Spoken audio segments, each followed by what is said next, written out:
This is Greg Troutwine with Maritime Reporter TV. We're here in Hamburg, Germany at the SMM 2018, and we're very pleased to be joined by Andrew Fiola, the Director of Mobility Solutions with Intelsat. And Andrew, first and foremost, thanks for joining us.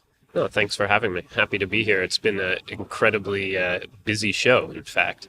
Some optimism, I think, is returning to the sector. Yeah, no, I've seen the exact same thing. So, Andrew, I'm sure everyone knows the Intelsat name for sure within this sector. But can you just give me an overview, specifically what some of the drivers at Intelsat are today? Well, what we've been focusing on over the last couple of years is really expanding our network and starting to deliver managed services. So greater throughput, putting that throughput over areas of highest demand, providing global coverage, and then really enabling our partners to take that and add value on top of it with applications like cybersecurity and other types of functions to try to deliver more and more value to ship owners and fleet managers. Okay. Regularly, daily, we talk about digitalization, the digitalization trend, the fourth industrial revolution, whatever you want to call it, but the increased connectivity between ship, shore, not just the ship owners, but also throughout the entire logistic network. Theory versus reality. Are you really? Can you quantify the uptake that you are starting to see on your network? I think a lot of the end users really are slowly adopting it. The big drivers, I think, at the user level are how can I reduce costs and how can I be compliant with regulations, and that's driving a lot of decision making. So we are starting to see more and more take up as regulations kick in for one thing or another, and that is driving increases in throughput. I totally agree with your point about actually it's now about the end-to-end supply chain, right? And if you're able to coordinate that better, you can strip costs out. So if we're able to help enable that, then that's a benefit for the end users. Okay.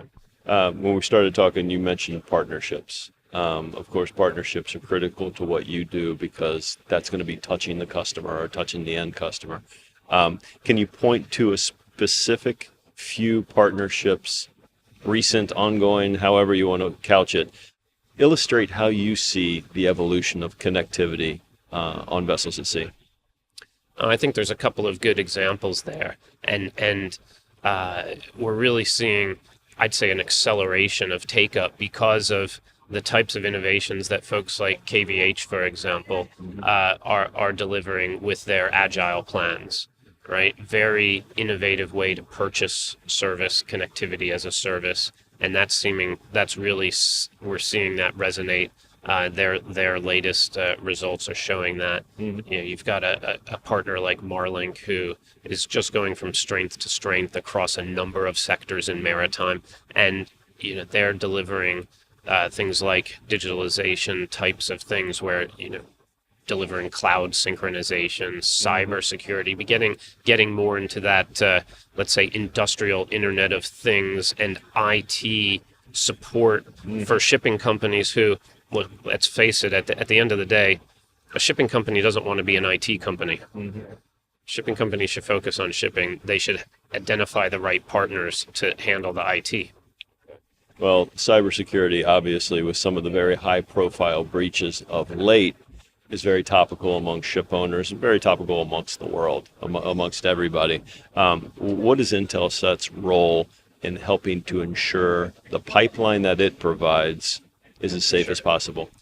Yes, so we have a very strong philosophy around cybersecurity, even before it was a buzzword, because we have satellites in space and we need to make sure that they're secure. So we build security into our network planning from the ground up. And in fact, we're the only satellite operator that is third-party audited SOC 3, which is sort of the highest level of security, by KPMG. And so with that as our foundation, then we are sort of constantly working with our customers to work and validate things that they might be seeing on the network, and in order to make it safer for everybody. So look, in terms of cybersecurity, the weakest link is typically the guy with a USB stick, whether it's on a ship or in an office or whatever. And that's a challenge. So there's the foundation of cybersecurity, and then we see a lot of our customers doing a lot to actually educate their customers, the users, around the basics of cybersecurity. One more question and you're off the hot seat. Challenges. As you said, you're starting to see the end user slowly uptake. What do you consider to be the greatest challenge to making full connectivity mainstream in maritime? I think there's probably a couple of aspects, and it goes from space to ground. Terminal costs for the ship still tend to be pretty expensive, whether being purchased or leased. It's a significant barrier to entry for a lot of folks, where they're counting every dollar. But a lot of the antenna manufacturers are working on that, both in terms of antenna technology and in terms of the costs of that technology. I think one of the bigger challenges from our side is how we manage the network and the capacity. We've been very, very effective over the years as we've added high throughput capacity to our fleet, made available capacity where people need it, when people need it, high density throughput over the highest traffic areas and such. But in certain sectors now, we really have to look at how to be even more flexible. For example, in the cruise sector, where you have a lot of seasonal traffic, and so you have huge increases in the Caribbean in the winter, Mediterranean in the summer, and that puts a strain on the network. So we're working on a number of interesting innovations where we'll be able to address that going forward as well.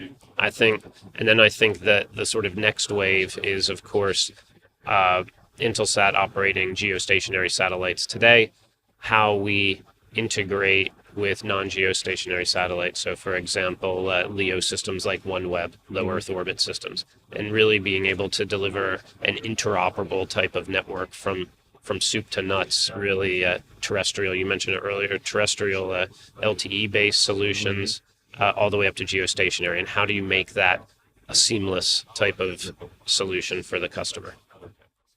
Andrew, informative. I know this is a busy show, and we truly appreciate your time.